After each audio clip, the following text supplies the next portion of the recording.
A very nice cutting exercise. Starting from porti di ferro stretta, I'll throw a mandrito. I'll raise my hand, my point will lower, and I'll throw the mandrito passing through a high guard. There's guardia alta, cutting on the squalembrato line. So to make a mandrito, I use my full shoulder, and I can cut all the way down into porti di ferro larga, or I can stop that at porti di ferro stretta, raising the hand and cutting over the right shoulder. Now, there's another cut, looks similar, but it's not. It's called the tramazzone. It looks similar, but I don't use my shoulder. I turn my wrist, and I cut using only my wrist. That stops right back in the same guard. So the first two cuts we're going to make will be that one, the tramazzone, followed by the mandrito.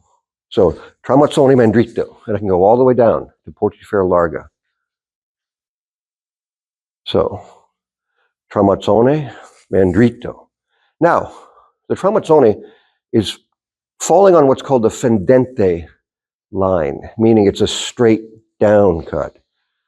Now, the mandrito can be also on that same line. It can be a mandrito fendente, but it also can have some angle to it. The mandrito squalembrato has more angle. Think shoulder through hip. So, tramazzone followed by mandrito squalembrato into porti di ferro larga. Turn the hand, raise the shoulder, and cut through. And I don't move my feet at all. I'm not even turning my shoulders at all. There's no need for me to turn shoulders because my right shoulder is already in front, and those cuts are coming from the right. Now we have a tramazzone and a mandrito squalembrato into porti di ferro larga, and I didn't have to turn my shoulders there because those cuts came from the right, but now I'm going to throw a reverso. A reverso comes from the left. I'm going to turn my hand, raise my hand, my sword hand, my pommel. My blade will then raise and descend and cut a reverso. Now that cut's going to come from my left. So when that happens, I'm going to turn my body to put power into that. So the first two cuts, the body is as it is. Tramazzone, mandrito, squalembrato, but then the reverso causes me to change. When I cut from the left, I don't want to do this with simply my arm. I want to put my body into that. One way is to step, and that puts the force of the left side of the body, the hip and the shoulder, puts it into the cut. But here I'm not stepping. So how do I get that same force? I have to turn my body. So, tramazzone, mandrito, squalembrato, and a reverso.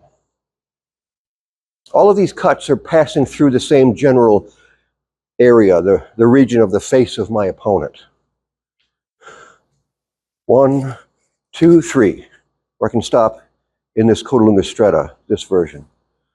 When I'm cutting that way, I can turn my body that much, and I'm using my rear foot to rotate. I'm not moving my front foot because I've got my weight on my front foot. First cut, second cut, third cut in codalunga stretta. This position, because the next action here is going to be another tramazzone, but a reverso tramazzone. Going to get a little complicated here, but it's not really. I make this tramazzone.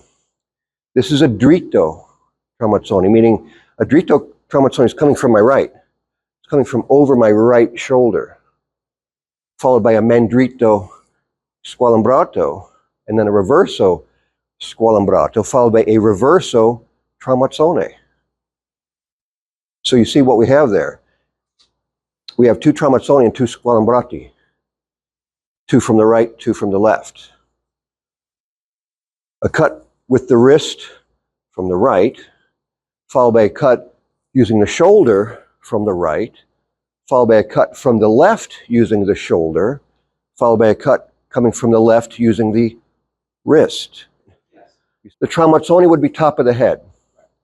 The mandrito would be the left temple.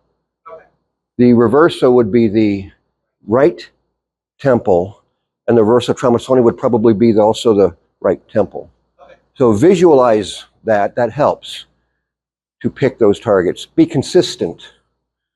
Don't change that up, not unless you intend to. To make a reverso tramezzone, let's detail that out, because you saw a dritto tramezzone is simply turning your wrist. You turn, rotate.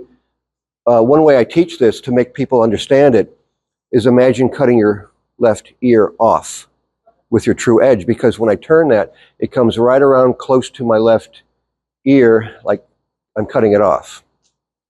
There's the turn. It's not something where I'm coming around with the false edge. No. The true edge is rotated to strike down. The mandrito is similarly with the true edge. These are all true edge strikes. Then when the reverso comes, I turn my hand, strike with the true edge coming from the left. Now, to make that reverso tramezzone, your pommel will raise, you'll bend your elbow, your point will drop, and you'll circle your sword outside your front leg and cut a diagonal from the left side, from the non-dominant side. You can stop right there in columna stretta.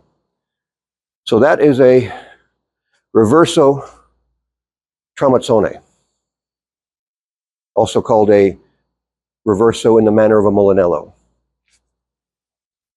If this is difficult, forget the tramezzoni and only do the squalembrati. Mandrito, squalembrato, reverso, squalembrato. Make an X, cutting with your true edge. Start with those if this is difficult. Simply make these full cuts using the shoulder, once from your dominant side and once from your non-dominant side. And there again you see the turn of the body when I change directions with my cuts.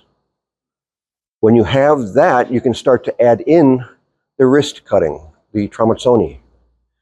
So when I change from cutting on my dominant side, and I want to cut from my dominant side, I want to put my hip and shoulder into it, I rotate my rear foot, but I don't want to do that in a very tight line like I'm walking a tightrope. So how do I solve that? I open up the rear foot. The front foot's got my weight on it. I already got my weight planted on my front foot. I'm not going to pick that up. So when I cut the first cut and I'm changing to cut the second one, my rear foot will turn but also open up into a wider position. Now my feet are as wide as my shoulders. Feet are shoulder width apart.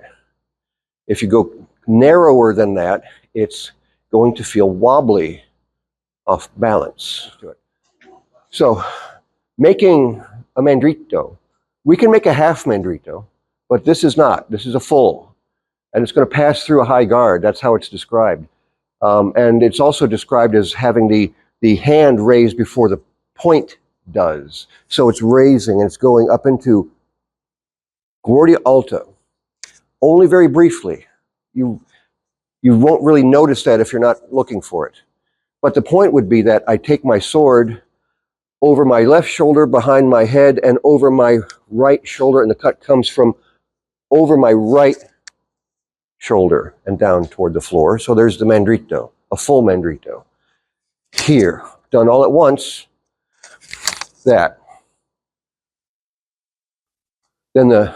So first I was doing a tramezzone. That doesn't happen with a tramezzone. That's just done using the wrist, followed by the mandrito, followed by the reverso. Now the reverso comes from over the left shoulder.